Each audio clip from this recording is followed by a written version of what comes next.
kusoo dhawaada qaybtii labaad ee taariikhda degmada Mahaday Weyn ee gobolka Shabeellaha Dhexe.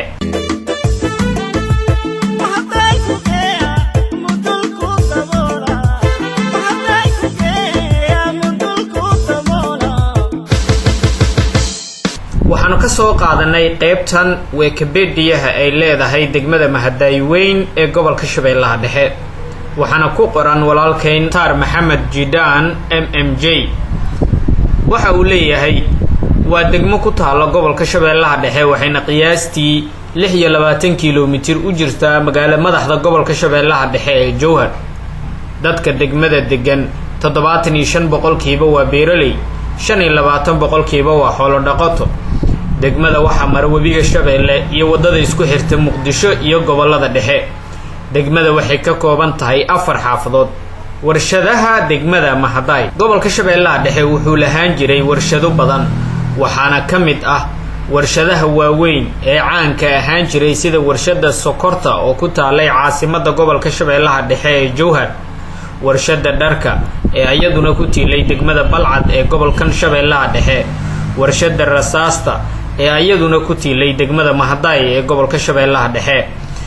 taariikhda Mahaday Weyn intaas laguma soo koobi karo, balse inta aan ka aqaan ayaan soo gudbiyay, ayuu yiri Mukhtaar Maxamed Jidaan. degmooyinka gobolka Shabeellaha Dhexe waxa ay ka kooban yihiin Aadan Yabaal, Balcad, Cadale, Jowhar, Mahaday Weyn, Raagaceelle, Runirgood, Warshiiq.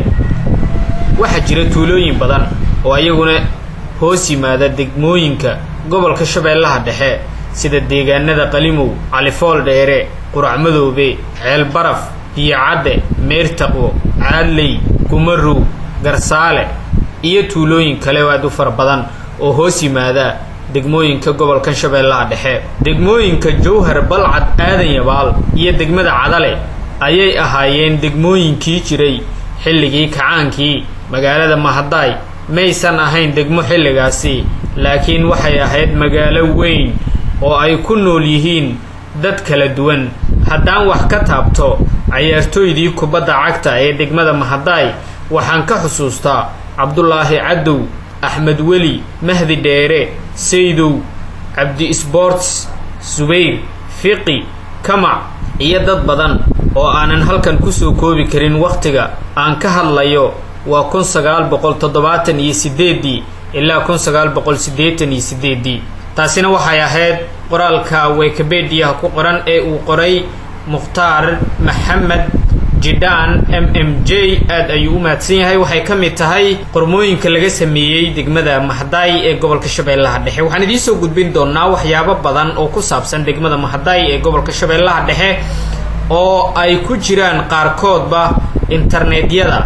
baaritaano dheer ayaan ku samayn doonaa wax walba oo ku saabsan degmada Mahaday ee gobolka Shabeellaha Dhexena waan soo gudbin doonaa, oo qof walba taariikh ama history ay ka hayso degmada tan Mahaday ee gobolka Shabeellaha Dhexe waxaynu la wadaagi doonaa asxaabta ku xiran page-ka Mahaday Media, channelka aan ku leenahay YouTube-ka ee Mahaday Media insha Allah.